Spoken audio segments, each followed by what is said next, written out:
नमस्कार किसान साथियों, हम जानते हैं कि हमें फार्मर आईडी बनाते समय ई साइन में एरर आ रही हैं। आज हम आपको बताएंगे कि आप ई साइन की एरर आते हुए भी किसान की फार्मर आईडी किस तरह बना सकते हैं। यदि आप मोबाइल फ़ोन से फार्मर आईडी बनाते हैं तो यहाँ पर रुक जाता है, या फिर यदि हम डेस्कटॉप या पीसी से बनाते हैं तो हमें यहाँ पर दिखाई देता है कि e sign server is busy या फिर please try again some time, यहाँ पर ऐसा लिखा हुआ आता है। इस एरर का सॉल्यूशन जानेंगे, तो चलिए शुरू करते हैं। तो सबसे पहले हमें यहाँ पर अपने राज्य की एग्रीस्टेक की साइट को लॉगिन करना है। आप जिस राज्य में रहते हैं आपको उसका कोड लिखना है। जिस प्रकार यदि हम एमपी में रहते हैं तो हम mpfr.agristack.government.in लिखेंगे। यदि आप यूपी में रहते हैं तो आपको यहाँ पर एमपी की जगह यूपी लिखना होगा। यदि आप महाराष्ट्र में रहते हैं तो MH लिखना होगा। सिंपली यहाँ पर आप जिस राज्य में रहते हैं तो आपको उसका यहाँ कोड लिखना होगा। तो हम MP में रहते हैं तो हम MP लिखेंगे और यहाँ पर इंटर करेंगे। यदि आप ये साइट मोबाइल में चला रहे हैं तो आपको यहाँ पर मोबाइल के टॉप कॉर्नर में जाकर सेट एज डेस्कटॉप पर करना होगा। यहाँ पर हम जानते हैं CSC से लॉगिन करने पर और फार्मर से लॉगिन करने के बाद सेम ही एरर आते हैं और सेम ही प्रोसेस होता है फार्मर आईडी बनाने का। तो हम यहाँ पर लॉगिन कर लेते हैं।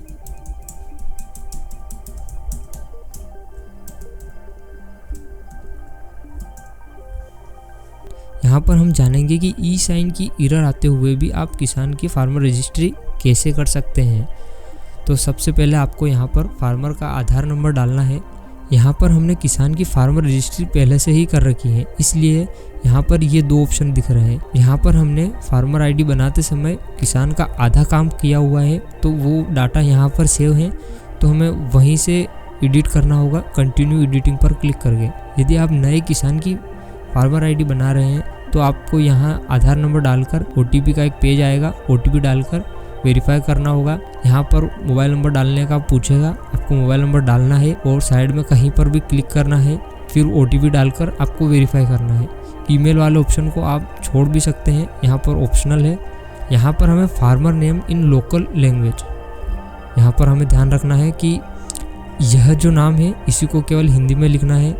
नीचे जो कैटेगरी सिलेक्ट करके यहाँ पर सेम आइडेंटिफायर नेम का जो यहाँ पर नाम है हिंदी इंग्लिश लैंग्वेज में चेक करना है केवल। यहाँ पर हमें कोई एक्स्ट्रा नेम ऐड नहीं करना है, ना ही कोई नेम यहाँ पर डिलीट करना है। यहाँ पर हमें जो नेम है वही नेम रखना है। यहाँ पर हम नीचे आते हैं तो हमें यहाँ पर यस टिक करना होगा। सिंपली यहाँ पर हम देखते हैं, यहाँ पर एक ऑप्शन आता है टिक करने का, उस वाले ऑप्शन को अनटिक ही रखें। यदि किसान एड्रेस चेंज करवाता है उस स्थिति में आपको यहाँ पर ऑप्शन आएगा, उसको टिक करना होगा। डिस्ट्रिक्ट और सब डिस्ट्रिक्ट जहाँ पर रहता है वो सिलेक्ट करनी होगी और आगे बढ़ना है। नीचे ओनर ही रहने देना है आपको। यहाँ पर एग्रीकल्चर टिक करना है और यहाँ पर फेस लैंड डिटेल्स करनी है। यहाँ पर हम आपको ऐसी ट्रिक बताएंगे जहाँ पर आप सर्वर डाउन में भी आप किसान की फार्मर रजिस्ट्री कर सकते हैं। जैसे हम यहाँ पर डिस्ट्रिक्ट तहसील और गाँव सिलेक्ट करते हैं। यहाँ पर हम किसान का सर्वे नंबर डालेंगे। यहाँ पर ध्यान रखें, सब सर्वर नंबर में आपको Q डालना होगा और सबमिट पर क्लिक करना होगा। सब सर्वर नंबर में आप देख पा रहे हैं ये स्टार विजिबल हो गया है, इसको टिक करना है और अब आपको थोड़े समय इंतज़ार करना है। यहाँ पर फार्मर का खसरा नंबर डालने के बाद भी फार्मर का खसरा यहाँ पर शो नहीं कर रहा है, क्योंकि हो सकता है कि फार्मर ने अपने खेत का बटानकन करा लिया हो, फार्मर आपके पास पावती या खाता खसरा लाया हो, वह पुरानी हो। सर्वे नंबर आपको चेक करना होगा।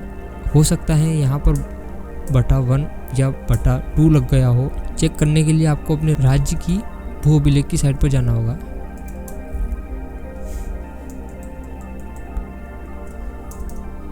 तो हम यहाँ पर अपनी साइट को खोलते हैं और यहाँ पर हमें पब्लिक यूज़र से एक रजिस्टर करना होगा। पब्लिक यूज़र से आप जैसे ही रजिस्टर करेंगे यहाँ पर अपनी डिटेल्स डालेंगे। यहाँ पर mobile number, name, middle name, address और यहाँ पर मोबाइल नंबर से OTP वेरीफाई करके आप स्वयं रजिस्टर करेंगे पब्लिक यूज़र से। फिर आपको लॉगिन ID पासवर्ड शो होगी। यहाँ पर आपको ID और यहाँ पर आपको अपनी लॉगिन ID डालनी है और पब्लिक सिलेक्ट कर आपको पासवर्ड डालना है। पासवर्ड डालने के बाद आपको यहाँ कैप्चर कोड डालकर सबमिट पर टिक करना होगा। यहाँ पर आप अपने राज्य की साइट पर लॉगिन हो गए हैं। यहाँ पर आपको eKYC पर जाना होगा। यहाँ पर आपको अपना डिस्ट्रिक्ट सिलेक्ट कर आपकी तहसील सिलेक्ट करनी होगी और गांव सिलेक्ट करना होगा। यहाँ पर हम देख पा रहे हैं कि हमें खसरा संख्या और प्लाट संख्या दोनों टिक नहीं करने हैं। आपको किसान को भूस्वामी पर टिक करना होगा। जो भी फार्मर का नेम है हमें उस फार्मर का नेम मैन्युअली सर्च करना पड़ेगा। ये देखिए यहाँ पर हमने फार्मर का नेम सिलेक्ट कर लिया है। यहाँ पर आप देख पा रहे हैं कि यह जो खसरा है इसमें 31/1/1 1 और 1 लास्ट में 1 और जुड़ चुका है। यदि हम यहाँ पर 31/1/1 लिखते हैं, यहाँ पर आपको किसान का सर्वे नंबर शो हो जाएगा। तो आपको जो भी नेम है यहाँ पर टिक करके और सबमिट पर टिक करना होगा।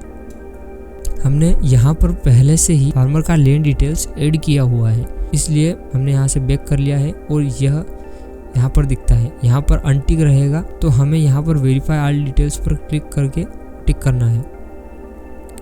यहाँ पर आपको एग्रीकल्चर पर टिक करना है और फार्मर कंसेंट पर टिक करना होगा। यदि आपको फार्मर कंसेंट टिक करने का ऑप्शन विजिबल नहीं होता है या फिर फेड हो जाता है, उस स्थिति में आपको सबसे ऊपर जाना होगा। यहाँ पर आपको आइडेंटिफायर नेम को यहाँ से हटाना होगा, फिर से आपको मैन्युअली यहाँ पर टाइप करना होगा। उसके बाद आप देखेंगे कि आपको यहाँ पर कंसेंट को टिक करने का ऑप्शन विजिबल हो जाएगा। यहाँ पर आपको केवल सेव करके छोड़ देना है। यहाँ पर अब आपको ध्यान रखना है, आपको ई साइन वाले पेज को ओपन नहीं करना है। यहाँ से आप प्रोसीड टू ई साइन पर क्लिक नहीं करें। अब यहाँ पर सेव कर लिया है। यहाँ पर अब आप फार्मर का आधार नंबर और मोबाइल नंबर नोट कर लीजिएगा। आपको क्या करना होगा, आपको रात को फिर फार्मर का आधार नंबर यहाँ पर टाइप करना होगा।